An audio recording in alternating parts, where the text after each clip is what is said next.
തിരുവനന്തപുരം നെയ്യാറ്റിൻകരയിലെ സ്വകാര്യ കെയർ ഹോമിൽ കോളറ സ്ഥിരീകരിച്ച സാഹചര്യത്തിൽ പ്രതിരോധ പ്രവർത്തനങ്ങൾ ശക്തമാക്കാൻ ആരോഗ്യവകുപ്പ് മന്ത്രി വീണ ജോർജ് നിർദ്ദേശം നൽകി. ജില്ലാ മെഡിക്കൽ ഓഫീസറുടെ നേതൃത്വത്തിൽ സ്ഥലത്ത് പ്രതിരോധ പ്രവർത്തനങ്ങൾ ഊർജിതമാക്കി. മന്ത്രിയുടെ നിർദ്ദേശത്തെ തുടർന്ന് ആരോഗ്യവകുപ്പ് അഡീഷണൽ ഡയറക്ടർ സ്ഥലം സന്ദർശിച്ച് സ്ഥിതിഗതികൾ വിലയിരുത്തി. ആദിൽ പാലോട് ചേരുന്നുണ്ട് വിവരങ്ങളുമായി. ആദിൽ, ഈ ഒരു മഴക്കാലം ഒരു പനിക്കാലമായി മാറിയതിന് പിന്നാലെയാണ് കോളറ കൂടി സ്ഥിരീകരിച്ചത്. ആരോഗ്യവകുപ്പ് ഇതിൽ എന്തൊക്കെ പ്രതിരോധങ്ങളാണ് എടുത്തിട്ടുള്ളത്? നിലവിൽ എന്താണ് സാഹചര്യം? ഞാനിപ്പോഴുള്ള ഈ ഹോസ്റ്റലിൽ നിന്നുള്ള വിദ്യാർത്ഥിക്കാണ് കോളറ സ്ഥിരീകരിച്ചത്. 10 വയസ്സുകാരനാണ് കോളറ സ്ഥിരീകരിച്ചത്. ഇപ്പോൾ SAT-യിലാണ് ഈ വിദ്യാർത്ഥി ചികിത്സയിലുള്ളത്.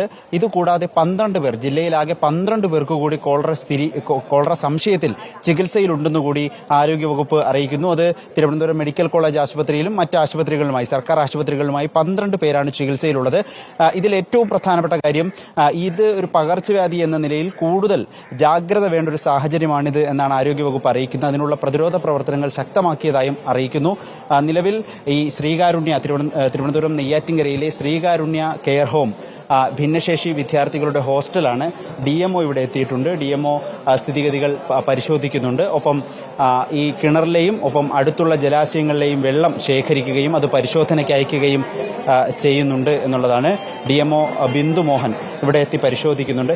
നിലവിൽ നമ്മൾ ഇവിടെ നിന്ന് ഒരാളെ സ്ഥിരീകരിച്ചു എന്ന് ആരോഗ്യവകുപ്പ് കൃത്യമായി പറയുന്നുണ്ട്. നമ്മൾ ഈ പരിസരത്തു കൂടി ഒരു ജാഗ്രത നൽകുന്നുണ്ടോ മാഡം? അവയർനെസ് കൊടുക്കുന്നുണ്ട്. അവിടെ ഉണ്ട്, കൊടുക്കുന്നുണ്ട്. ഇവിടെ നിന്നുള്ള വെള്ളം അടക്കമുള്ള കാര്യങ്ങൾ പരിശോധനയ്ക്ക് അയച്ചിട്ടുണ്ട്. ഇപ്പോഴുള്ള നിലവിലൊരു ജില്ലയിലൊരു സിറ്റുവേഷൻ എന്താണ്?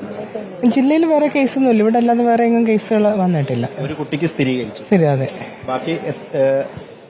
ബാക്കി 12 കേസ് നേരത്തെ പറഞ്ഞല്ലോ. 12 കേസുകളാണ് ഇപ്പോൾ ഉള്ളത്, ഈ സമയത്തുള്ളത്. ഇത് എവരുടെയൊക്കെ പരിശോധനയ്ക്ക് അയച്ചിട്ടുണ്ടോ? എത്ര പേരുടെ പരിശോധന? എല്ലാവരുടെയും പരിശോധനയ്ക്ക് അയച്ചിട്ടുണ്ട്. നാളെയോടുകൂടിയൊക്കെ റിസൾട്ട് കിട്ടുമെന്നാണ് പ്രതീക്ഷിക്കുകയും ചെയ്യുന്നത്. ഇവിടെ പരിസരത്തു നിന്നുള്ള ജലാശയങ്ങളിലെ വെള്ളം ശേഖരിച്ചിട്ടുണ്ട്, കിണറിലെ വെള്ളം ശേഖരിച്ചിട്ടുണ്ട്. കൂടുതൽ ആരോഗ്യവകുപ്പിലെ ഉദ്യോഗസ്ഥർ ഇവിടെ എത്തി പരിശോധനകൾ നടത്തുന്നുണ്ട്.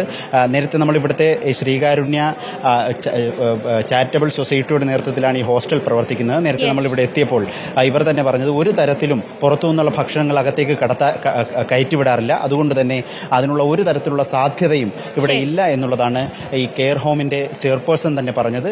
ഏതായാലും പരിശോധനകൾ തുടരുകയാണ്. റോഷ്നി.